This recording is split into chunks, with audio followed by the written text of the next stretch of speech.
What up, world? What's going on? Welcome back to another episode of Breaking Command. It's your man, Darian. Well, I used to call myself DH Williams, but I guess I'm just D Will now. But it's okay. Hey, man, life is about moderation and change, so it's all good. Back for another episode of the Breaking Command podcast. This is episode 3 of season 3, guys. Hey, man, appreciate y'all for locking in and tuning in. Got a rebound off that week 2 loss that we had against the Green Bay Packers. It's a tough one, but I'll tell you what, it made watching football this weekend a whole lot easier because I wasn't stressed out. I don't know about you, but I wasn't stressed out this past weekend. Was able to travel up to Jersey to support my cousin and the New York Jets. We'll get into that too. But what I wanted to do today, of course, on the Breaking Command podcast, every week that we're on, we like to have informative guests. We like to have guys and gals that know ball. And I said, who else better than to have is that my brothers from the All Burgundy and Gold Everything crew. Tonight we got George and Glenn, two of the 6-man tag team champions in the building. And fellas, welcome to the show, man. How y'all doing, man? I'm doing great, man. I'm glad we got the invite. I'm glad to be here. G, how you feel, man? Oh, yes, we're going to be on with D-Will, and we're going to tell everybody what's happening with the Commanders.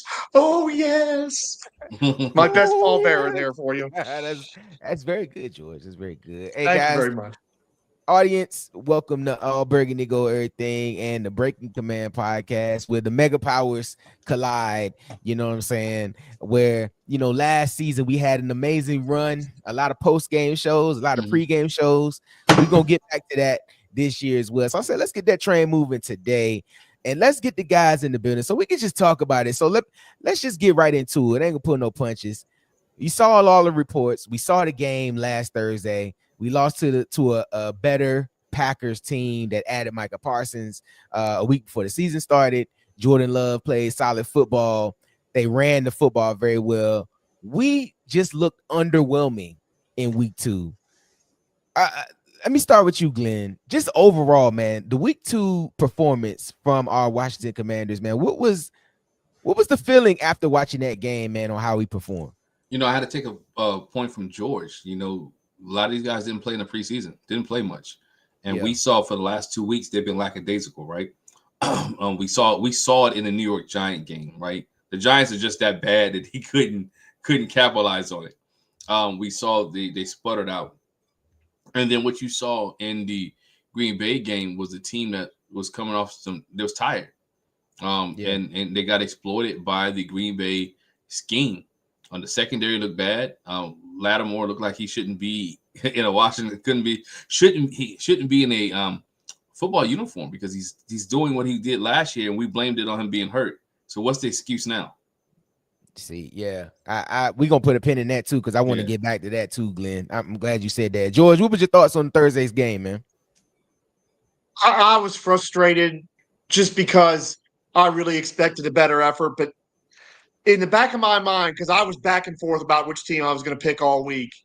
And in the back of my mind, it was like we weren't really good the first 2 games last year either. And when and now in hindsight, you're like, my God, this is a dead ringer for the first 2 weeks last year, except it's flipped. Yeah. Last year we played the Giants second, and that wasn't a particularly good performance, but they won. And we played Tampa first, and no matter what people try to rewrite history on that, Tampa Bay had us well accounted for, and that score probably wasn't as close as it was indicated, just like against Green Bay. So then my frustration sort of became anger because it's like, why did we do the same things and not be ready? Plus the fact it's never good when a player's in your team or your coach's head. And Micah Parsons is in the heads of Jayden Daniels and that coaching staff, which tells you something. Micah Parsons, not only going to be Defensive Player of the Year, he might be the damn MVP this year. He might be the best player in football. Because I'm telling you right now, with that talent around him at Green Bay, they're going to be setting fire to a lot of offenses this year, and they're going to be a dominant football team. And people are going to look at that week 2 and go, maybe we should have, and week 1, they really should say it about Detroit and go, man, maybe we missed the boat And this Packers defense is just that good. Micah Parsons, to me, he's number one player in the NFL right now. Man, I mean, that's an amazing point that you mentioned. I think, man, Michael Parsons might be in the heads of a lot of people. I mean, it was a head scratcher indeed, that move with him going to Green Bay Packers in the first place. But now you kind of look at how they've been analyzing the Packers, is that they quickly shot up everybody's radar as one of the top teams that can now overtake the Eagles. And just like you said, we started sluggish last year. And coming out of this game now with the news breaking today with Dan Quinn, we got it's crazy too with this. We got notification yesterday that there was going to be a press conference today, and everybody kind of knew what it was gonna be. Was going to say something about Jayden's injury, and I believe it's a sprain, if I'm not mistaken, a knee sprain. Yeah, which that surprises me because he finished the game and didn't look. I mean, he was limping, but it wasn't serious. Exactly. Well, I got other thought. He shouldn't have been in that game at that point, but that's a whole different conversation. Man, you know what? But you know what, and Glenn, I like that, but I still like, even watching that game, right? That game at times felt like it was 40-0. It felt like it felt like every lead they had was just insurmountable. But when you looked at it, the game was still close. Had we made 2 of those field goals, it would have been a 1-score. It would have been a 3-point game. Right. You know what I'm saying? Like we would have been right there. So it's like the game, while it felt the lead felt ridiculously large, it still was a close game. So I mean, at that point, I could see him not being in the game, but they're gonna fight to the end. He's gonna fight to the end. He's gonna fight. Yeah. He's gonna fight to. He's competitive. The Packers played with their food big time against us. We got to say that the Packers really played with their food. Although when it got to 17-10, they got serious and went bam, bam, bam right down the field. Yeah, but the reports has it that it's day to day. Yeah, and we're gonna see day to day how he feels. And then you just mentioned it, D. Will. Jayden's a competitor. So if there's a will, he will be out there on Sunday if it's up to him. Now, after watching the press conference today, and Dan Quinn just ripped the Band-Aid off and said, "Hey, this is what we got to talk about. Jayden is day to day." The questions instantly came up, even in the press room, that are you thinking about down the road, with this decision that you're going to make this week? And Glenn, I'll start with you, man.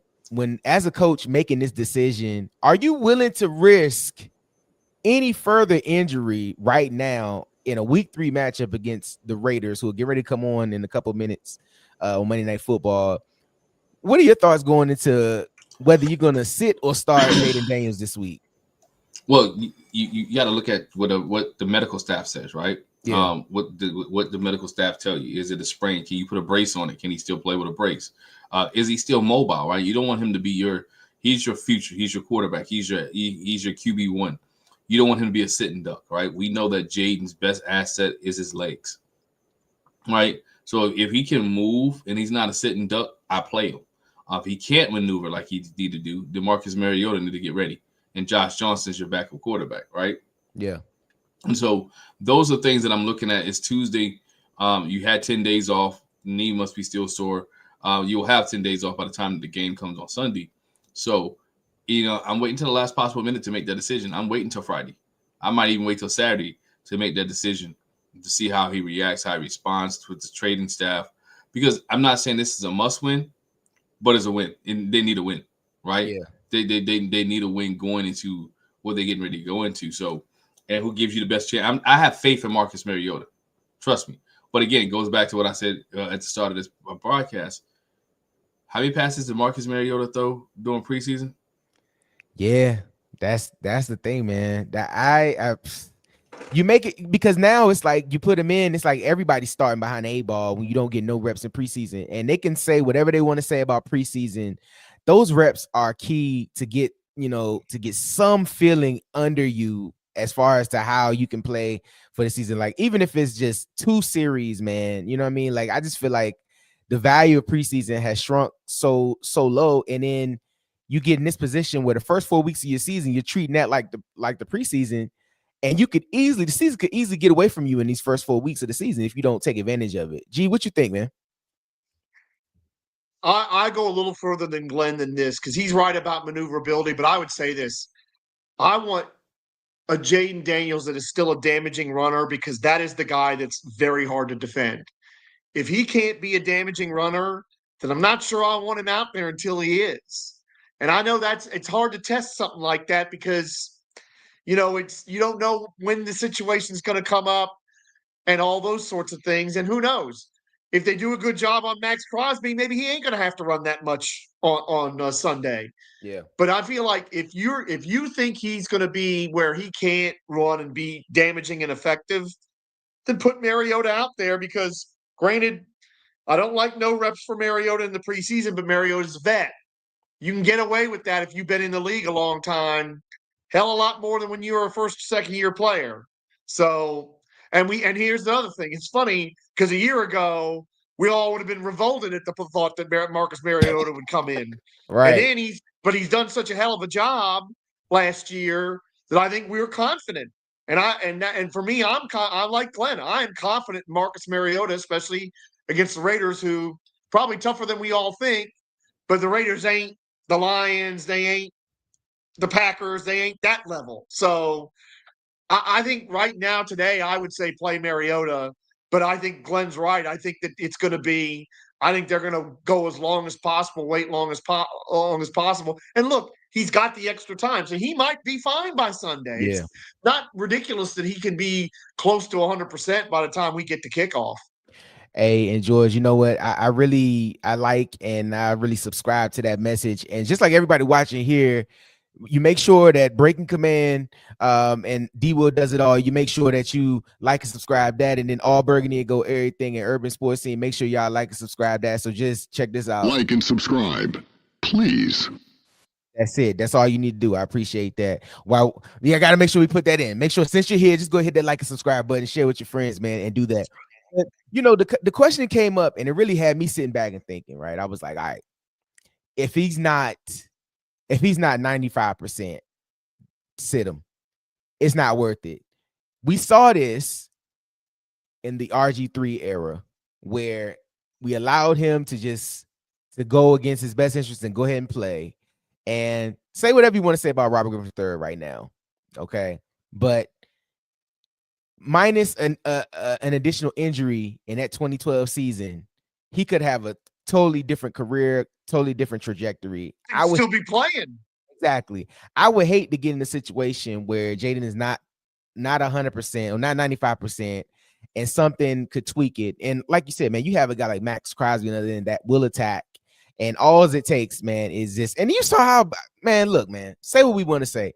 The offensive line was not at its best this past Thursday, right? So you in a situation where you got a top tier pass rusher and, you know, you're not blocking well. You don't want to get the young guy hurt, man. I definitely agree with y'all in this point, man. Like, if he's not a full go and if he can't be himself, because he's our best weapon on offense, if he cannot do everything that he needs to do, I mean, he literally that'll take away the dynamic that he has that actually, you know, keeps defensive honest. So nah, man, I don't think you risk it, man. If there's any question, and I think just by watching the show, watching the press conference, I think Dan Quinn kind of alluded to that. He was like, look, you know, they got to make the check marks. They got to get through all the protocol and stuff. He's like, but if it's not, I don't think he has a problem with sitting them. Go ahead, George. You spurred another thought in me, though, because you talked about the blocking. Is there a thought from this coaching staff that if we don't have John Bates, and he said John Bates was a long shot today, and really, you know, everybody's dumping on Connerly, but that's when things started to go bad for Connerly, is when he didn't have Bates next to him to help. Yeah. Which, again, you need young right tackles need guys like John Bates to help them. Because you saw it later in the game when poor McNichols tried to chip Micah Parsons, and Micah Parsons ran through him like he wasn't there. So I wonder if that's a consideration. If they're sitting there going, if we don't have John Bates to help Josh Connerly, maybe we shouldn't play Jayden. I think that's got to be something they think about here, because that's when that offensive line really started suffering, is when he went down injured in the second quarter. Just like y'all mentioned, though, go ahead, Glenn. Go ahead, please. No, you also got to mention too, you don't have Austin Eckler. You don't have a guy, a veteran guy, third down back. Bill is still getting his feet underneath him. And then if you bring Chris Rodriguez up, right, and allow him to run and McNichols, then you have a young team that's playing this game against the Las Vegas Raiders, right? You have two young running backs. Of course, Rodriguez has been in the league for about 3 or 4 years now, but he's been on the practice squad. He bounced to the main roster practice squad. So you're looking at that piece too. And when you talk about Jayden Daniels, and you compare us to RG3, different regime, different ownership. I think Adam Peters and Dan Quinn are going to make the right decision. But I think Washington has to realize too, the season is much bigger than just this one game. And you got to look at it in that grand scheme. This season is much bigger than that one game. And you don't want him to, I'd rather him miss a game than miss a season. Look what Cincinnati's getting ready to go through with Joe Barrow's getting ready to be gone, right? They said 3 months, but can we be honest? That's 3 months puts 3 months puts him in November, and if the Bengals don't have a winning record by the time Joe Barrow can come back, they're gonna shut him down for the rest of the year. Let's be honest. So we this organization can't be in that situation with all the hype, with all the enthusiasm, with everything coming up. You don't want to lose a Jayden Daniels, because look at all the primetime games that you have, right? You want Jayden to be in the primetime games. Nothing against Marcus Mariota, but he don't put, as they say in the wrestling business, he don't put butts in seats or sell tickets. Right. You know what? And to that point, like, I feel like because we've seen Marcus Mariota play last year and play well, I'm confident with saying, hey, Jayden, sit down. Like, let's not try to rush back. Like, I really want you for the latter part of the season versus trying to do too much right now. If he can go, cool, he can go. But I feel like they feel confident enough in Marcus Mariota to decide that, hey, Marcus can take us through for another week to allow him more time to rest. And he's got that veteran presence, that backup quarterback veteran presence. They know him. They know how he likes to play. And I don't think you lose too much with him in there. We saw a lot of times last year where they still had the read option look. He still was able to move around into the pocket. He still was able to scramble to extend some plays. So it's not like you go from, Sonic the Hedgehog to the Statue of Liberty. You know what I'm saying? Like, it's you still have some playmaking ability with Marcus Mariota in there. Maybe not to the level of Jayden Daniels, but you still have something in there. And I think right now he's a good stabilizer. Like last year, he was able to stabilize the ship and kind of keep everything moving in the motion, where you give Jayden enough time to get back and allow him to prepare for that week 4 matchup with is it with the Chargers? Do they play the Chargers next after that? Or am I? That's a good question. I'm gonna look that up real quick. I believe it's Atlanta, if I'm not mistaken. It's Atlanta, then the Chargers, I believe. Yeah. So you don't want to force him back, man. Don't want to rush the guy, this early in his career. But I feel like if he's 80%, he's gonna try to go. They're gonna have to stop him from playing football, and that's the only thing you get with a fierce competitor such as Jayden. And now, Glenn, you mentioned earlier with the additional injuries that we took on Thursday against the Packers, some devastating injuries, man. 2 season-ending injuries, one with Austin Eckler, and the other one with Dietrich Wise. I believe his was a quad or hip, if I'm not mistaken. It's a quad. Yeah, quad. And if there's one thing I know is about tearing quads, whether it's Triple H or Vince McMahon tearing both of them, getting into the ring, like, it's crazy. But I think the big loss is Austin Eckler, man. This looks like at this age, with how many years he's got in the league, it looked like this could have been the final goal for him with tearing an Achilles, man. Glenn, talk about what Austin Eckler, what we'll miss with Austin Eckler being out, and how they will have to lean on the running backs going forward. One should miss a leadership presence in their locker room, right? A guy who can train young guys, who can teach young guys to do the essentials. Even in the first 2 games this year, not to go back to last year, you saw how explosive he could be when he get the ball in his hands, right? Yeah. How he can create things. So he had that speed, he had the leadership, and the veteran presence. You don't have a that room. You have Anthony Lynn, but I mentioned you have young guys, right? You got Bill, you have Rodriguez, you got McNichols. Everybody's not, and everybody's not high on McNichols. So you got the two young guys, and you got Donovan Edwards now. Donovan Edwards that they want to break up as well. So you missed that. You missed. Hopefully Eckler will be around, but again, when you look at Eckler, you don't want a guy like that his season to end, right? He did the intangible things. He was one of Jayden Daniels' safety blankets, right? You could always get the ball to Austin. He knew where he needed to be. He would get those extra yards. He knew where the sticks were at. Basically the NFL football IQ is what you're really going to miss when Austin Eckler is not on the field, is not there.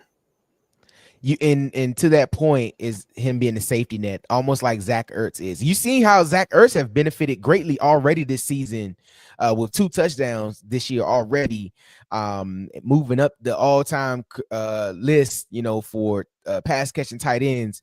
You've seen that safety blanket of Zach Ertz, right? So losing Austin Eckler now, like you said, that veteran presence and that safety blanket, somebody else has to step up, and they have to be able to develop. And I think what you'll really see now is early how good can the Peters, Adam Peters, find that talent. They were able to find guys last year. They were able to pluck and pull guys in. They're going to have to do it now. When you have big injuries like this, guys go out, you're going to have to find the next man up. And I think he's even received some criticism because of Mitchell Tinsley, who's playing well, over with Cincinnati. So hey, he gotta step it up now too. Gee, what about the loss of the 2 losses that we took on this past Thursday, man? What are your thoughts? Well, we certainly couldn't lose Wise. That's a tough one because we need all hands on deck on defense. Yeah. The Eckler thing was frustrating because some of it's got to be attributed to overuse, and I couldn't understand in week 1 or week 2. It was Eckler early and inside, and I'm going, Eckler is an outside zone, third down back throwing the ball kind of guy. Why are you running him like he's a bell cow running back? Maybe he would have got hurt anyway, but I felt like that contributed, and I was really displeased with the way he was used there. So let me start with that. And then I will admit, when it comes to the running back room, I've had 2 agendas. One of them was Bill, because I may not have been the first guy on the Bill bandwagon, but I was a pretty early buyer of a ticket on that sucker. And so I want Bill to be featured. But I and Wole has too. We've had a Chris Rodriguez agenda because every time that guy's come in, he has played his tail off for Washington. He's a baller, man. He's done whatever's been asked of him, blitz pickup, grinding out yards at the end of games, and then he doesn't play. And it was that infuriated me last year. And I got to tell you, I thought he was the best running back in camp. So to see him inactive for the first 2 games, I'm sorry, that baloney. I didn't understand it. I was like, well, but we need these receivers and this and that. And it's like, I just didn't like it. And so what I hope is that before we go, maybe Donovan Edwards is going to help. Maybe there's a guy out there that they want to get off somebody's practice squad or trade for or whatever. But my hope is that before they do that, give Bill and Chris Rodriguez and even McNichols, who I'm not a big fan of, let's see what the 3 of them can do together, because I actually think they're 3 pretty good running backs. I think they've all had flashes of something. McNichols was good in week 1, as well as Bill, and I want to see all of them. As for I feel bad for Eckler, but to me, he's got a lucrative career as a media personality coming. He's going to be big in fantasy football media.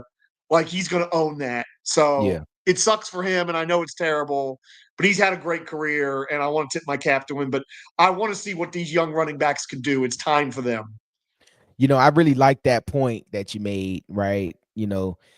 They should really make a conscious effort to force feed these young guys. I mean, Chris Rodriguez showed in spots last year that he can be the bell cow in certain situations. A lot of those second half games where you needed to kind of hammer it down, he was the guy that was picking up those yards, those 5, 6, 7-yard runs, slowing the game down, tiring out the defense. He can do that, right? So I'm hoping that they really do press the issue and give him more opportunities along with Bill this week to get that done. And shout out to Ron at Indian Lake, man, for tuning in. Hey, he said, do y'all think Debo will run the ball more considering Eck being injured? And I agree 100%. You look at Debo, and one could argue that Terry has been on the back of a milk carton for 2 weeks. And that's because Debo has been getting touches. I mean, it feels like when we talk about making a conscious effort, it feels like they've been making a conscious effort to get the ball to Debo Samuel. Like, I mean, in every way possible, in the rounds, jet sweeps, screen game, drag routes, deep ins and outs. Like, they've really been trying to get him the ball. So I do think he may supplement with some of those situations. And I think you may see him line up in the backfield more in those third down situations, right? So, hopefully, whatever. And I think at this time it's all hands on deck. When you got injuries like that, you got to get everybody that can step up and play well. And then also Noah Brown is still day to day. Like, it's just like, I mean, I will say this though.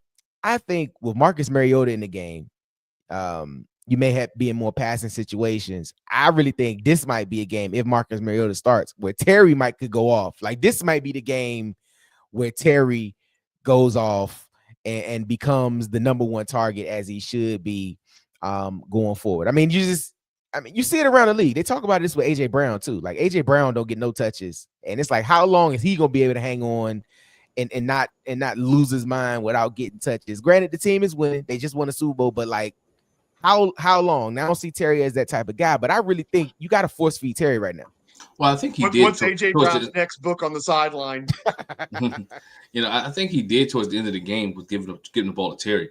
But we also too, I call it the Antonio Brown effect, or sometimes people eat like Juju Schuster ate because Antonio Brown was on the other side. And I think that's what's going on with Debo. I think Debo is getting a lot of balls because Terry is getting doubled and Debo's open. Now, of course, have they schemed some things for Debo? Yes. Has Debo been explosive when he got the ball in space? That's what you want, right? We talk about Washington didn't really have a clear-cut number 2 last year. They have a clear-cut number 2. Yeah, they do. Yep. And his name is Debo Samuels because we know Terry's the number 1. And somebody going to argue, well, Debo's number 1, Terry's number 2. Now, let's not do that, right? That's foolishness. That's foolishness right now. All right. But Debo's eating because Terry's covered. Now, he's trying to get Terry the ball. Some things have been low, and you can tell they've been off a little bit. But again, it goes back to my point I mentioned. Some things are missed in training camp. Yeah. It's the timing is missed. There's some things that you have to do. I know y'all work extra after practice, but some things are happening when the bullets are flying, right? When the bullets are flying, keeping that stuff down. And so we'll see Terry. This is a good week for Terry. But again, with Jayden out, is almost all hands on deck, right? If Jayden is out, right? If Jayden is out, then it's all hands on deck. No, I agree. And as we transition into this week's matchup against Oakland, against the Las Vegas Raiders, hey, everybody that's watching right now, make sure you like and subscribe to all the pages, man. Like and subscribe to All Burgundy Go Everything. Make sure you like and subscribe to D-Will Does It All. Full slate of content for you guys all week that you'll be able to check out. Wednesday, you can check out the line change with Mike Callow, where I'll be live in studio talking about the Commanders each and every week throughout the season. So you can check that out on the Sports Capital. And then, of course, on All Burgundy Go Everything in the urban sports scene. I mean, a full slate of content on a weekly basis with Ravens and Commanders and boxing and everything that's going on, man. Everything that's going on. So, of course, we love that. So make sure y'all sub up with everything. Guys, the Commanders open at 3-point favorites over the Raiders. I think that line can possibly change if Jayden is out. But initially, give me your thoughts on this week, man. What do you like? What do you think might happen? I mean, what do you think is going to take for us to overcome and get back in the driver's seat of our season? Because just like you guys, I know y'all had some pretty big expectations for us this year. And seeing how the rest of the division played, we're gonna have to get it rolling, man. Glenn, what you think? I think you do you. Sometimes some weeks you have to focus on you, right? Dan Quinn said that he took the responsibility all on him. So they have to get back to what they do best, whether that's running a football, whether that's short ball, throwing screens, getting the ball to people in space.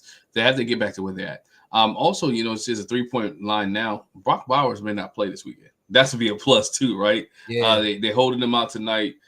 So no, they're not holding him out. He's playing tonight. Oh, he's playing They tonight? just announced that he is playing tonight. Oh, He's going. I know that because okay. I got him in fantasy in quite a few. Okay, leagues. so he's playing now. At one point, he was ruled. He was a game time decision. You know, Yep. so. But again, Washington has not to worry about them and worry about them, and also take advantage of the fact that the Raiders are coming East Coast. You know, that makes a difference. You take advantage of the fact they're coming to the East Coast to play in the early game and to keep it going, right? So that's one of the things.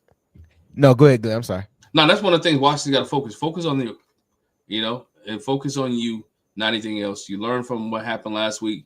Sorry, Raiders don't have a they have Cosby, but Cosby's not Michael Parsons. And they don't move him around. So yeah, George, before you go, I just want to mention, man, like you talked about just doing you, right? And I think this is a true test of just doing you. And if you really like, I know after last year, right, we all looked at the upcoming season and said, wow, this whole thing could be a really big deal. We could go the distance. We could win, 11, 12, 13, 14 games. Like we could do it. We could do it. But I think we have to shrink it down. And really, I think Dan Quinn is got to do a good job of making it a 1 week season, just like he did last year. Just really chopping it down to, hey, we just got to worry about week 3 against the Raiders at home. That's all we need to do. That's all we need to focus on. And if we can do that enough times, we can have the season that we had last year. But I think fans, we got so amped up after last year's performance. We just seeing everything as a full big picture. And really got to shrink it down to just 1 week at a time. You know what I mean? George, would you agree with that? I would agree with that. But honestly, one of the things that needs to be worked on, this coaching staff needs to recover its spine. Because as bad as the player performances were, and they were terrible, the players play and the coaches coach. So what on the field, a lot of it falls on them. The coaches were way worse than the players on Thursday night. I was kind of disgusted. Do you think they weren't prepared, or do you think did they overlook? Like, what do you think happened? No, I think they were scared of Micah Parsons. I think, as I said at the very start here, Micah Parsons wasn't just in Jayden Daniels' head. He was in the coach's head. They were scared of him. And the way they coached that game, not going forward on the way they botched the end of that first half, that clock management, not using timeouts, and then, we're going to try a 58-yard field goal with a kicker who sucks, who stinks. Everybody's making it. I'm sorry. I was crashing out on Sunday watching all these people make big field goals. And the worst was the Cowboys one because they didn't even try to make that a short field goal. They're like, we'll just run the ball, get 2 or 3 extra yards, and we'll just have the guy kick a 64-yard field goal because, that's no problem. And the second he kicked it, I knew it was through. Like the second it left his foot, and this bum that we got now, it's a miracle if he makes a 50-yarder. And it's like 4th and 4 last year with Jayden Daniels, you're going. That was a gimme. Going. It wasn't even a question. Like, it wasn't even a question. It was like, at that point, I should have known the game was over because at that point, you might as well just hand your cojones right over to them and say, here, these are yours. I don't need these. That coaching performance, like Joe Witt too, not trying to blitz until the end of the game, not trying to make Jordan Love do the thing that he loves to do, which is put the ball in danger. Didn't see it, but maybe once the whole game, and he's known for the YOLO ball. So what I want more than anything is for this coaching staff to coach like they did last year, which is to be aggressive, both sides of the football. And yes, I know we got injuries. We got it. We struggled. We didn't do enough in the preseason. I know all that. We've been covered all that ground. But get back to being aggressive as coaches. Not crazy. Like, don't do what that idiot Vikings did the other night and try to go for it on 4th at your own 36 and the Hufflepuff quarterback fumbles the ball with nobody touching him or any of that stuff. Be sensible, but be aggressive. Be aggressive like you were last year because you had confidence in a rookie quarterback because that's how good he was. And he still is, even if he is hurt a little bit. But, it made me think that Jayden might have been hurt before the play that we think he was hurt. Think about it again. There was some opportunity that he could have ran. He didn't run. Yeah. And it's a then he good threw the point. ball. I hope it's not true, but We'll never know. how could you not conclude that? I think so. Here's my thing, and this is a mantra for me for life. If I'm gonna miss anyway, I might as well go for it. Like if I'm gonna lose the game, why not go down swinging? You know what I mean? Like I mean, we lost anyway. So why not take more opportunities, take more shots, take more chances? It really shows that you're trying to win the ball game. I go back to your point, George, the clock management issue. I was like, man, what's happening here? Like you really would have thought that we carried those timeouts. Oh, like we would have 6 in the second half. Like that's kind of how it was thinking. It's like, why do you do that? Like that's not that you're not thinking. And it's like, and I never felt like, the game got away from and think about it like this. And I hate to use this as an example, but it's the truth. That's the only thing we have to go off. Last year, it just felt like in every situation, they were prepared. They knew they made the right decision. They just knew what to do. Those situational practices came in handy. They just always were prepared and knew what to do. They weren't hesitating when it was time to go for it. It wasn't any decision. It was just like, it is what it is. Thursday, it felt like they just was like, okay, what do we do next? Like sometimes you just gotta get out your own way. Like just make the decision and live with it, right? And that's the thing. I hate second guess. Just make the decision, live with it. But you look at the history that we've had. We haven't had a good kicker since Chip Miller. Like we haven't had a good kicker since Mark Mosley. Like come on. We've had that's been a problem. And it's just like, bruh, you can't live off of making 50 plus field goals if you don't have that type of guy. If you don't have Aubrey from the Cowboys, if you don't have, Vinatieri, you back in the day, you can't live off trying to make those kicks, especially when you have one of the most dynamic players in the game in a 4th and 4 situation where essentially he can scramble and get that. So it's just like, I felt like they just I feel like they overthought the game and they weren't loose. They weren't themselves. They weren't confident like they normally are. And I don't know if the Packers took their heart, or I don't know if they were second guessing. Jayden could have been hurt sooner. I don't know if they didn't feel confident with what they had and what was happening with the game. But it's just like, like I was at the Jets game yesterday, and Aaron Glenn caught some criticism for kicking that field goal to go in halftime, 23-3. And they was like, they booed them into the tunnel. And as a coach, I see it, right? They made it, right? They made it. Okay, cool. You want to get some points on the board for going to halftime. But it's just like, we already getting smoked by 3 scores. What is 3 points going to do? And it proved that it did nothing because they lost 30-10. A late Tyrod Taylor touchdown at the end of the game, it proved nothing. So it's like, I think with fans and what people want to see, they want to see you keep shooting, keep taking opportunities. But of course, that's why fans are coaches. What you about to say, Glenn? It's sometimes just a psychological thing, As a coach, you want to get your players psychologically. You want to get on the board, right? We can score against this team, and so psychologically, hey, we did what we were supposed to do. Aaron Glenn say, oh, let's get some points. Good. We need some points. All right. We got some points. Let's come out in the second half, be more energetic. We can march the ball down the field. Goes back to the Washington Commanders. If you get the 3 points, that the kicker missed, right, you go into halftime and it's a different ball game, right? Yeah. So you go into halftime, then you get the ball back. So now you get the ball back with a potential opportunity to either score 3 or get another 7. Yeah. And the confidence boost is there. Granted, the Green Bay Packers missed their kick, right? Yeah. McManus missed his kick. But all I could think during the game was like, man, McManus was a commander last year. For like 20 minutes. For like a hot second. and I get it, but I think I said it on our podcast.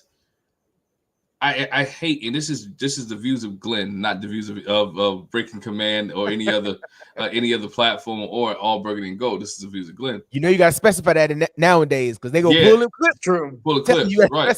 Pull the clips. So my thing is, until somebody's proven guilty, don't judge me off my past. All right? Until I'm proven guilty, don't punish me. And the Washington Commanders punished this guy before they knew if he was guilty or not. And you could have a surefire kicker who's kicking 50 plus field goals like nothing because he kicked him against you on Thursday night. that you were all in on before he got those charges. So why not go back all in on him when it's, you know what I'm saying? Like, should have been all in on this guy. That's one of those things where I was like, that was one of the first signings that they did when Adam Peters got here. Yes, I remember the whole thing. Brian Cobra Jr. had him on the Next Man Up show on the Commanders YouTube. They were talking to him and everything, and then a week later, that show was pulled off because he got the charges. Then after he was cleared, he was re-signed again. So it's like all is well and good. And then you look at last year that, you know, besides everything else, the kicking game was still an issue. We had multiple. We had 4 kickers last year. 3-4 kickers. It's like on a week. And Sherman got hurt. Season was like 5 or 6. Yeah. And Sherman got hurt, but he was doing a good job prior to his injury. Yeah. And then you had Nick Gonzalez. That's honestly been our best kicker was that 7 weeks of Seibert when he couldn't miss. Yeah, Seibert. By the way, the Bucks just won with a touchdown run with 6 seconds left. They had no timeouts, ran it, and got it in there. Wow. Todd Bowles, former Redskin Todd Bowles, doing Bucky the Irving, job. did he score a touchdown?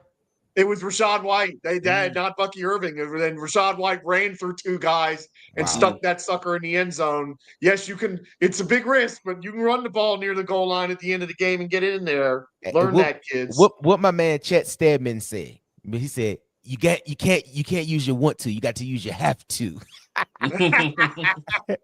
he was like, but you know what? I want to build on Glenn's point only to say this. You're right about McManus, but you know, with the new regime, I understood why they let him go. For sure. The point is, you had opportunities to fix this all the way down the line.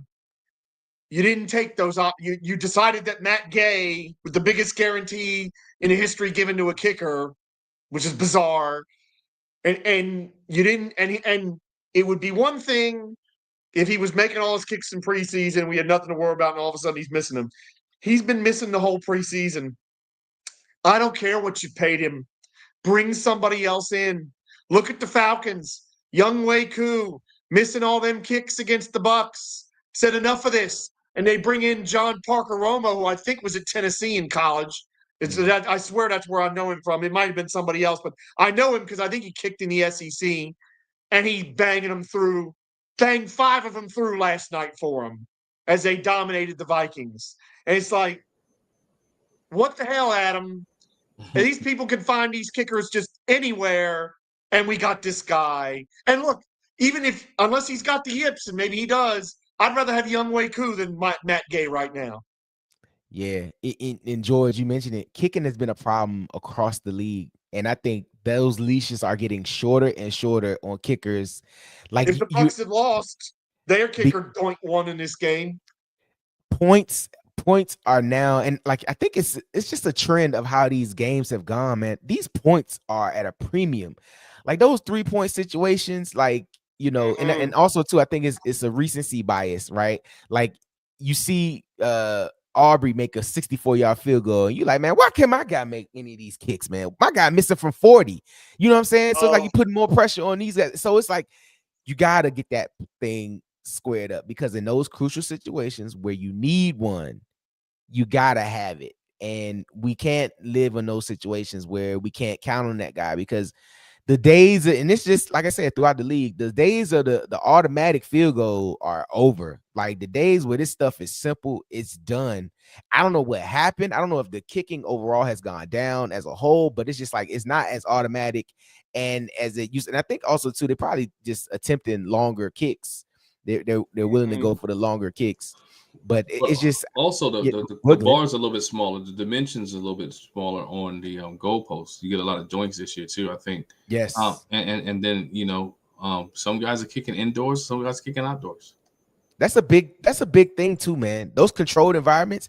I can't wait till we get a dome stadium, because let me tell you what, playing in a controlled situation without the elements, like you don't like it, G. I just feel like I hate the dome stadium idea, because you don't see no dome stadium teams getting dynasties and winning championships all the time, do you?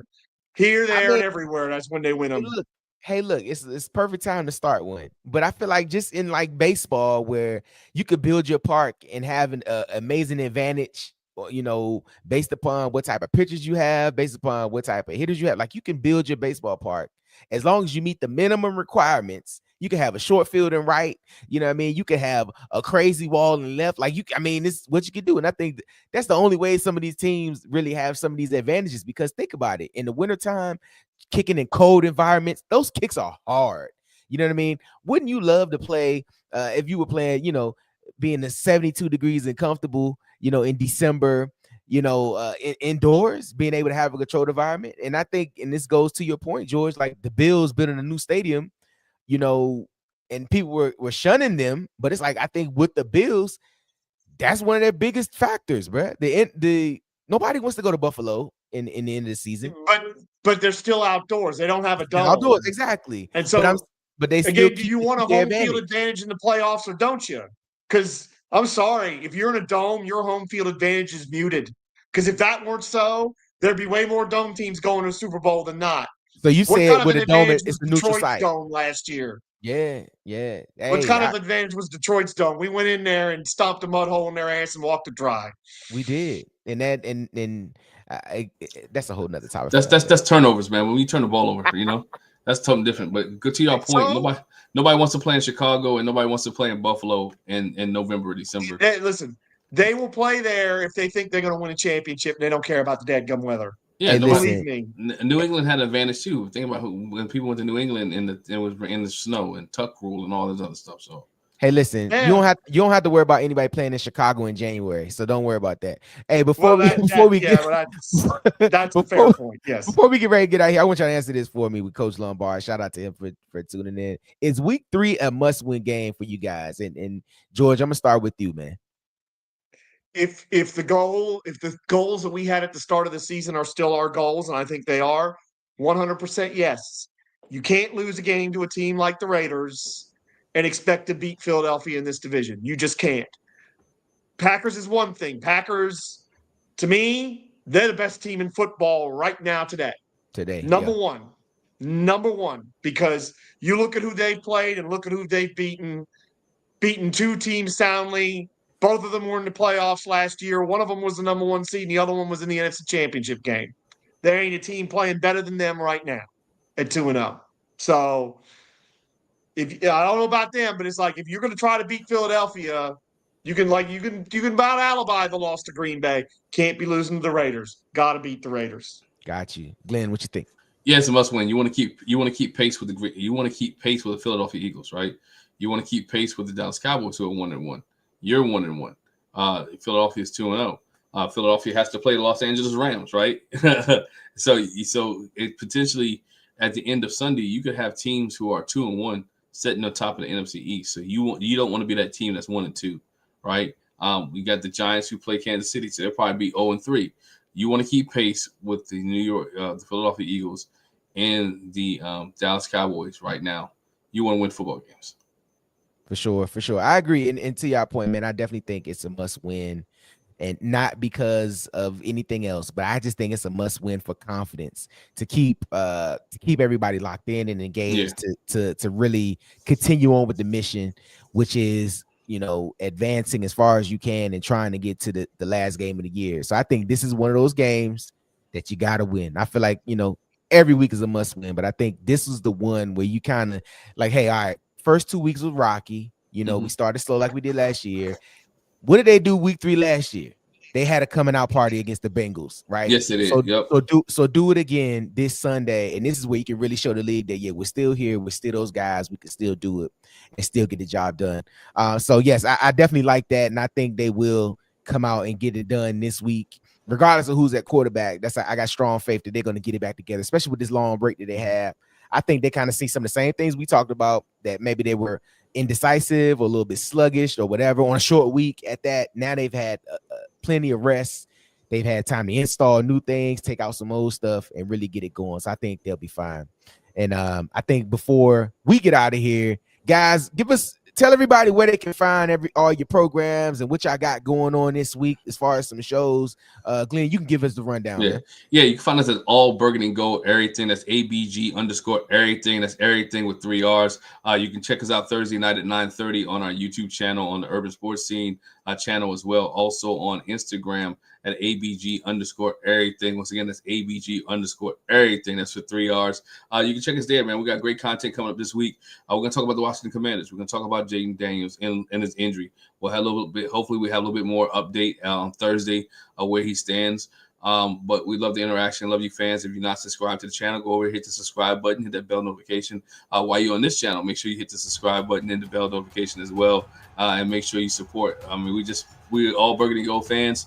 We're Commanders fans talking about, Commander things. Absolutely. G, what else you got, man? I know they can find you there, but what else you got going on, man? You can also, if you like VCU basketball, Rams Rewind. We've been doing off-season episodes. We just got the non-conference schedule.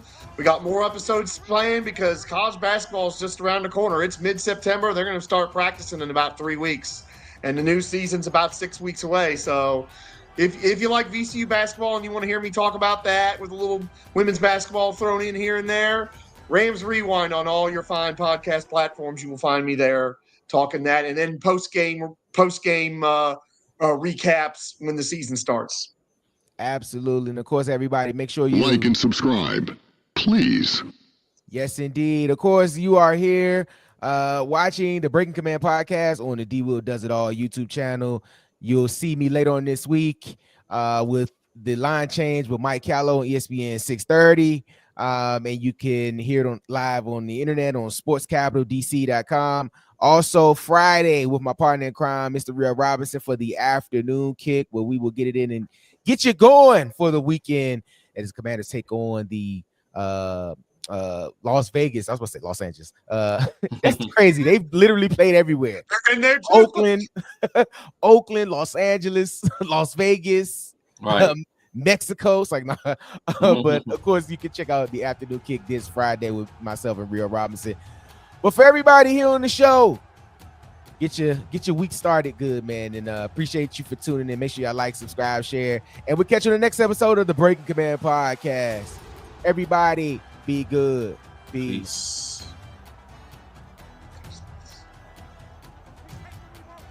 D Will does it all.